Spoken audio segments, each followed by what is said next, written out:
This is my current squat setup. Although I've built a few big full-size racks in the past, with limited space, I just threw together these temporary squat stands. I never even welded the two scrap pieces, I just bolted them together.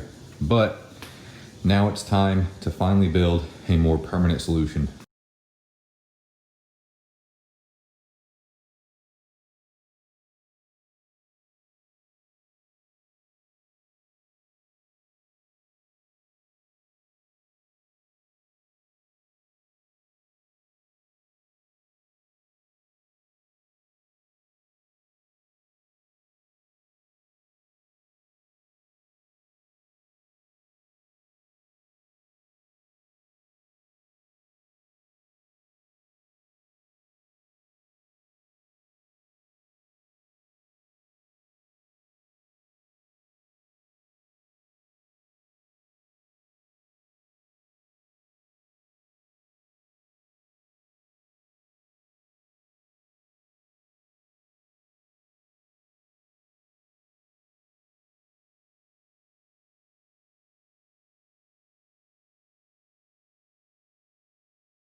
It's done now, basically. It's sturdy, as you can see. It's basically like any other half rack, except instead of having the same vertical tube on the back and then just sitting on the floor, I've removed that vertical tube and I've anchored it directly to a concrete wall. And there's 4 anchors on each side, so the thing is probably never going to go anywhere unless I go through the very tedious process of intentionally removing it. If you look here, I haven't polished it up or cleaned it or painted it, so you'll still see some imperfections. Right now I'm in the testing process before I make it all pretty.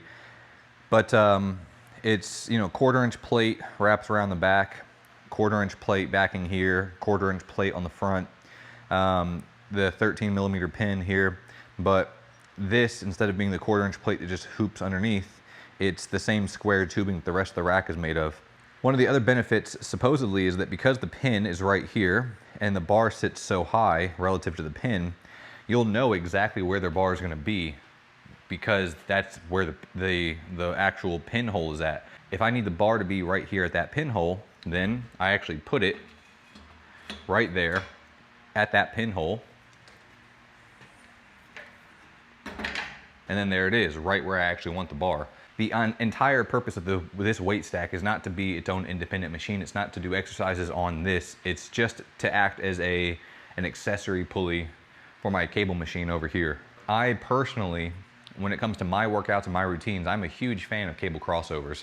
Instead of building an entire secondary machine like this that goes all the way over here, and then kind of taking up more floor space by doubling the same machine that I only need one of, I can grab this, I can grab this, I can center myself on the floor, and I can do my cable crossovers right here.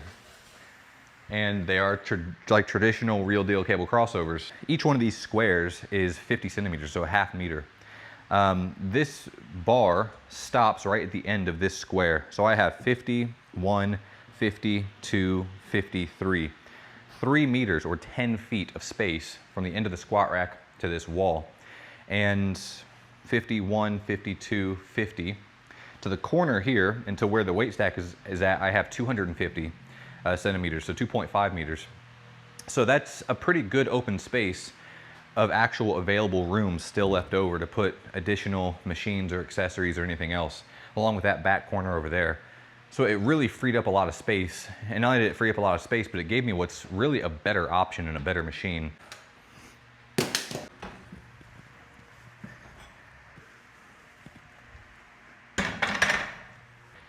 This was a job well done.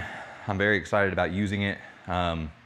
It's gonna be a huge upgrade over the squat stands I was using before. This whole thing from start to finish, from actually taking the blank tubing that had no marks on it to having a functioning squat rack, took me 4 hours of total fabrication time. So from the floor to here, it's 2 meters. The back of this tube to the wall, or basically the length of the tube here, is 50 centimeters, so half a meter. So you can make as many holes as you want when you build your squat rack, but mine, each of the holes are 10 centimeters apart. As far as the size of the holes, each of these holes are 13 millimeters.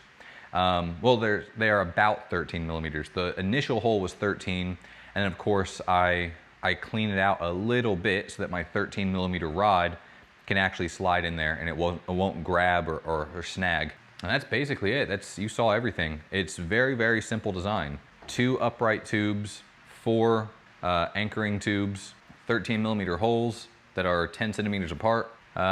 Very basic J-cups. You could actually probably order J-cups online. You don't have to make your own because again, it's a very basic 13 millimeter hole and a 2-inch by 2-inch square tube. So that's a really common size to find. Any more questions, I guess you can ask. Hope you enjoyed. I hope you build your own. Like I said, very simple, basic material. It's strong, it's commercial quality. It's very simple, easy to find materials. It's not expensive. It didn't take very long to make.